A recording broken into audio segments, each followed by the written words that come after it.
2012 সালে আমার বোন ফেলানীকে সীমান্তে ভারতীয় বিএসএফ বাহিনী গুলি করে তাকে কাঁটাতারে ঝুলিয়ে রেখেছিল।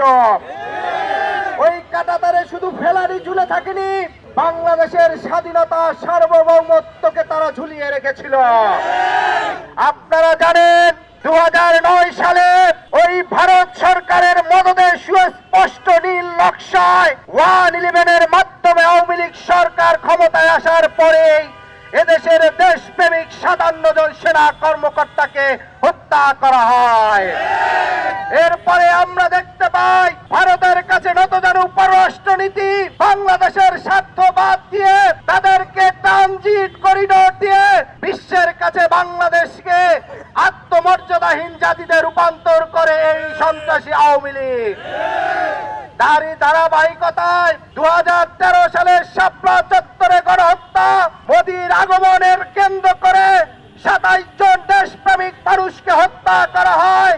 সর্বশেষ 2024-এর জুলাই আগস্টে 1500-র অধিক মানুষকে শহীদ করেছে এই ফ্যাসিস্ট সন্ত্রাসী আওয়ামী লীগ। আমরা দেখেছি ভারত বাংলাদেশের রাজনীতি, অর্থনীতি প্রত্যেকটা খাতে নগ্নভাবে হস্তক্ষেপ করে এদেশের মানুষের ভোটাধিকার, মানবাধিকার হরণ করেছে। আমরা স্পষ্ট করে বলতে চাই, সরকারের যে গুম কমিশন এবং বিডিআর হত্যার জন্য তদন্তের জন্য যে কমিশন গঠিত হয়েছে, সেখানে সুস্পষ্টভাবে বাংলাদেশের রাষ্ট্রীয় গোয়েন্দা সংস্থা যারা এদেশের সার্বভৌমত্বকে রক্ষা করবে, যারা এদেশের নাগরিকের নিরাপত্তা নিশ্চিত করবে, আমার দেশের গরিব কৃষক শ্রমিক মেহনতি মানুষের খেটে খাওয়া ট্যাক্সের টাকায় পোষা ওই সংস্থার কিছু কিছু লোক তারা ভারতীয় স্বার্থ রক্ষা করেছিল।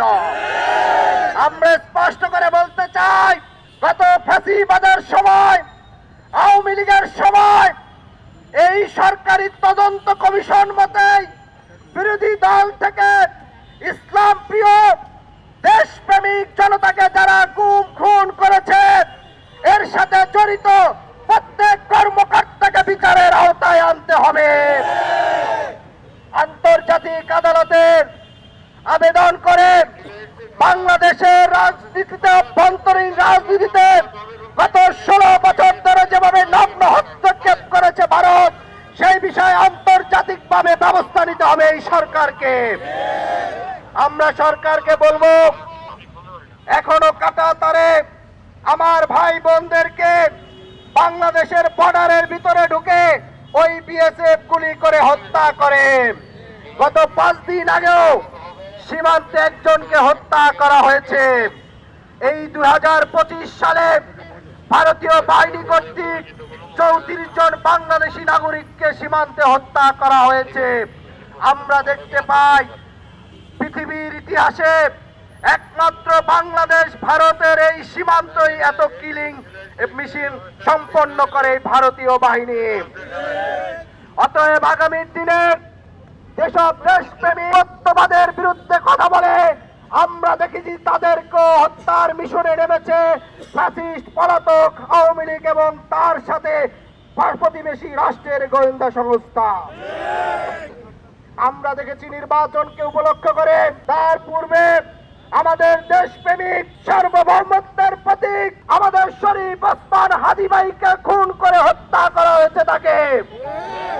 আগামী নির্বাচনকে কেন্দ্র করে দিল্লি, ওয়াশিংটন, বেইজিং কিংবা রাশিয়া কোন রাষ্ট্র বাংলাদেশের রাজনীতিতে কোন ধরনের নাক গলানোর চেষ্টা করলে বাংলাদেশের আপামর জনতা তার দাঁত ভাঙা জবাব দিতে প্রস্তুত আছে।